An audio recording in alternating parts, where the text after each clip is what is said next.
Indonesia itu memang direkayasa, memang di-engineer oleh kekuatan asing untuk menjadi terpuruk, untuk menjadi bangkrut. Dia adalah agen CIA yang diperintah oleh Claudia Martin untuk pergi ke Indonesia dan menciptakan proyek sangat besar dengan pembiayaan dengan utang.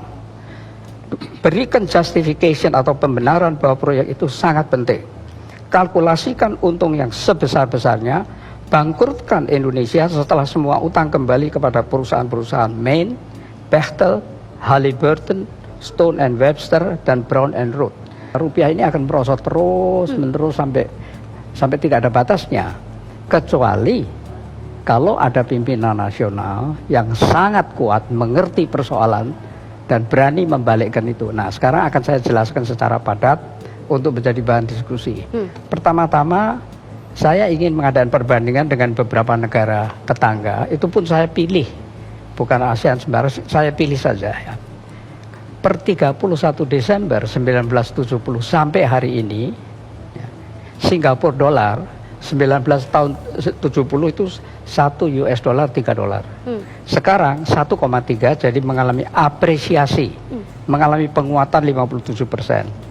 Malaysia dari 3 dolar menjadi 3,93, mengalami depresiasi 31%. Lalu Thailand dari 21 menjadi 31,86, mengalami depresiasi 52%. Filipina dari 6 peso menjadi 51,9, mengalami depresiasi 756%. Indonesia 363 rupiah per US dollar. Sekarang 14.000, mengalami depresiasi 3.757%. Kalau sepanjang 48 tahun seperti ini, mengapa selanjutnya tidak, gitu kan? Nah, kalau menurut pendapat saya selanjutnya akan demikian terus. Oleh karena apa? Oleh karena masalahnya bukan hanya masalah ekonomi, tadi sudah jelas masalah ekonominya. Tetapi kok masalah ekonomi soal ekspor segala macam kok seperti itu bagaimana? Apakah bangsa kita bodoh? Apakah kita tidak mempunyai elit yang bisa berpikir? Ataukah bagaimana sebetulnya? Nah, ini yang sempat saya pelajari, kecuali saya pelajari, saya sangat beruntung bersama-sama dengan yang pernah di pemerintahan. Karena selama saya di pemerintahan, apa yang saya pelajari sebelumnya itu saya hadapi sendiri. Saya hadapi sendiri bahwa Indonesia itu memang direkayasa, memang di-engineer oleh kekuatan asing untuk menjadi terpuruk, untuk menjadi bangkrut. Sekarang saya ingin mengutip beberapa hal yang ditulis oleh bukan orang sembarangan, Dr. Bradley Simpson, Direktur Arsip Nasional Amerika Serikat yang punya akses terhadap dokumen-dokumen otentik asli semua ya. Dia dikutip oleh macam-macam orang, saya akan menyebut 3 yang semuanya menyebut, yaitu Jeffrey Winters, Bradley Simpson sendiri yang melakukan penelitian, plus wartawan sangat terkenal John Pilger. Sejak tahun 1967, bulan November 1967 diadakan konferensi di Jenewa, diprakarsai dan dibiayai oleh Time Life Corporation. Di sana delegasi Indonesia dipimpin oleh Pak Sultan Hamengkubuwono ke-9 dan Pak Adam Malik. Mereka adalah pimpinan yang tertinggi untuk kalau tidak mereka tidak mau bicara. Tetapi di bawahnya itu kan tim ekonomi, karena yang dibicarakan ekonomi itu lengkap sekali. Wijoyo, Didi Sastro, Muhammad Sabti, Subroto, Emil, semuanya lengkap dan sudah menteri semua. Tetapi counterpartnya tidak ada menterinya.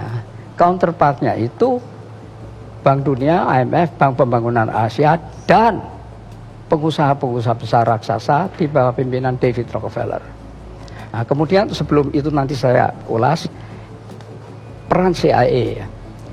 CIA mempunyai salah satu pemimpin wanita yang namanya, atau eksekutif wanita yang namanya Claudia Martin. Claudia Martin memberi perintah kepada John Perkins, seorang pegawai dari perusahaan swasta di Portland, yang namanya perusahaan itu Main, MIN. Tapi itu cuma kedok.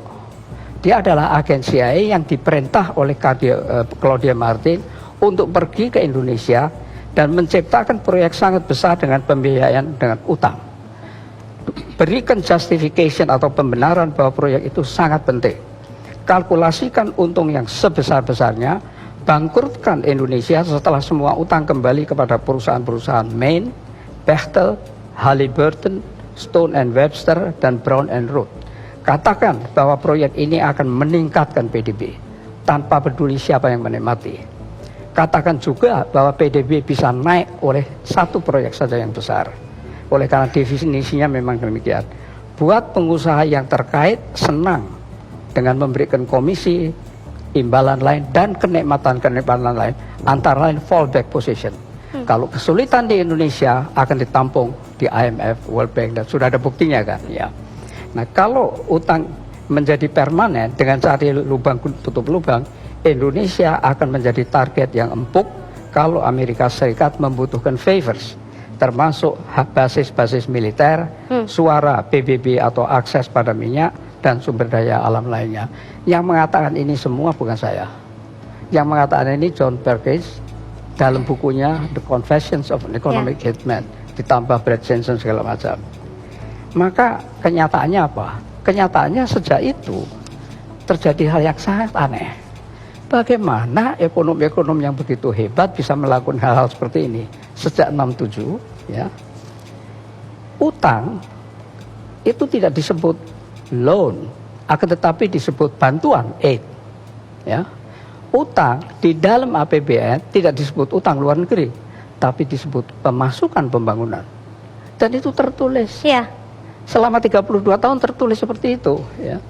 Terus kemudian